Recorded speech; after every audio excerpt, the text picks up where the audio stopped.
When your comedy first started, was it just something you wanted to do? Did you know it kind of? I know it's such an old question, but you and I don't really know each other. I didn't know what I wanted to do. I knew when I got out of college, I left college. I didn't finish. I went home for the summer, and my brother started doing improv. And I was bouncing at the time, and I didn't know what I wanted to do. But I didn't want to do this. I just wanted to try something. And I always follow him into other things. So he'd be like, you coming into, whatever it is, So I ended up doing a small community theater play. And I said this, then I started doing an improv group with him and their buddies. And I fell in love with it. And then it just progressed into stand-up. Now, I did my first stand-up. First night was in 1989. July 26, 1989. That's how long I've been doing it. Yeah, boy. And no, I loved it. I mean, and I crushed the first night I ever did it, which I'm thankful for. Yes. Because the second night I ate it so bad with the same material, and I didn't know, and if I would have ate it first, I think I never would have done it again. But so I'm thankful that I did okay. And then no, I love it, man. I love it. And then just. Was your brother weird about it that you came in and liked his thing? No, you know what? I gotta say he was really cool about it. He actually he would tell me, you want to do this? Okay, if you want to do this, come and do it. And I would start to do it. And we, back then we would buy these calendars, completely empty. And I was working at Granger, and it was like my last day job. I was like, I wanted to get the equipment. Yes, that's all I did. I was in the back. It was hot as can be, and I had to fill orders, and I hated everything about it because it was miserable. I was just trying to work my way up to the air conditioning. Yeah, there's hella mice in there too. There's everything in there. So I'm just driving hella mice, a forklift, and I'm working hard, and I'm trying to get fill my calendar with these stand-up dates, and it would just be like once a week or whatever it is. And then my brother called me one night, and he goes, "What are you doing tonight?" And I go, "I'm staying home." And he's like, "What?" Because you have to sign up for open mic nights. Yeah, you got to sign up sometimes in advance or that sort of thing. You got to get there early. He's like, "Why aren't you out at the club tonight?" And I go, "I didn't get a spot." He's like, "That doesn't matter. So what? Why aren't you going out there making something happen? Go look, and somebody falls out, or you meet somebody, or talk to somebody." And I'm like, all right. And I went that night, and I met somebody, and I became like my first agent. And so he was right, man. He helped me, a lot in that. And he was cool with helping me out. And he was the funny one, you said? Yes, he was. I mean, we're all funny. The whole family was funny. He was the first one to start it, to get going that direction. Because it's interesting how like that happens. And I was like, yeah, like my brother was a funny guy, and so I think that's why, like, why I wanted to be like that. I think you're just trying to like. Did your brother do stand up? No, he was just like probably just desperate for attention like me, but he was also he was a funny guy. Right. There are a lot of funny guys I knew in school that were. He didn't get a stand up. Oh, dude. Right. That would be. I'm like. The best. Glad you didn't, that would be the best. And I was so glad you didn't do it.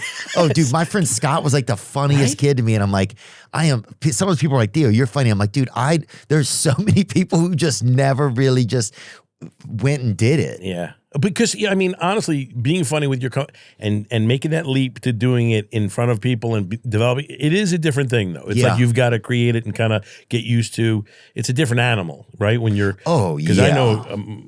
My buddies are so funny. I got a buddy who's so funny, but when he doesn't, I go, do that impression in front of someone else.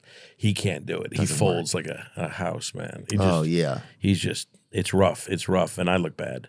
Do you miss some of those days, like the road days back in the day? Like, are there any of them that you kind of romanticize a little bit? I still do them. It's like the days. But I mean, like clubs that weren't just like, I'm talking about like, staying in the condo and all that stuff. Yeah, yeah. Like, did you ever stay in Mishawaka? Did you stay in condos? Oh, yeah, you dude. did? You ever stay in Mishawaka over there? Where's that? No. Indiana, like right outside of Notre Dame. It's right there. No. No, yes. But I mean, crazy, crappy condos and stuff like that. But it was exciting. It was me, my brother, a couple other guys, comedians that we would Rogan, but never went on the road with Rogan. Yeah, it was great. It was fun.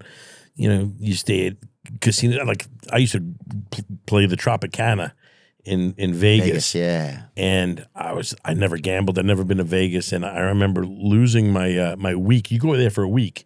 You do 2 shows a night for 7 days, man. You have to eat downstairs with the staff. Yes, exactly. And sometimes there's no food and they're asking you for food. Yes. Yeah, exactly. It's rough. But you're excited to be there. It was like 103 degrees. I remember when when they were chasing OJ, I was in Vegas at the Tropicana, and we were drinking. You're staying in your hotel. I think you get maybe, I don't even know how much money you're getting, but I lost, in the first night, I've lost my entire week's worth of money. I'm not kidding. So we got a case of Bud Light Ice, which was the beer then. It was so good and frosty at a gas station. I remember that beer. Do you remember that? Yeah, they discontinued it. It was great. Yes. Though. I liked it. I did too. God. Bud Light Ice. And bring up a picture of it at least. Can you please? Something what it looked like? And they had there was a something dog at the same time. Another beer. Oh yeah, Red Dog. Red Dog or yes. something. I love that. You know Red that. Dog was disgusting. It was supposed to be for like disabled Bud Light animals. Ice. There you go. We got a case of that, and we sat in my hotel room, and we just pounded it, and it was like still 103 degrees at night. I remember that, and OJ was being chased or whatever. It was just crazy. Dude, I remember I would be in my hotel. I remember this one hotel I stayed at. I think it was outside of Syracuse in like Liberty, New York or something. Mm-hmm. And they gave you a cup of water, and it was filled up. When I got in the room, it was like a cup of water. I was like, it wasn't even like a bottle of water. And I was like, that was for you? Your hotel? Yeah. Like if you're thirsty, we poured you a cup of water and put it in there. Did you stay in some rough places? Yeah, just places where you like would have to walk along the interstate to get there, whatever, Yes. like a highway to get there. Just some places that were a little bit like, what is going on here? You I know? drove 8 hours to a gig that I had to do. One gig, it was one night, was making like no money. I get there early before the gig, and it's a crappy motel type thing. I pull the bed back because I'm tired. Just drove 8 hours. Gonna take a nap before the show. Yeah. There's a roach in the blanket. I mean, I don't even know what it was. This big. I literally just put the blanket back. I went to the show. I just sat in my car in the parking lot till the thing was ready. Did the show. Drove home 8 hours, man. I'm not staying with a roach. Couldn't do it. There's some miserable places.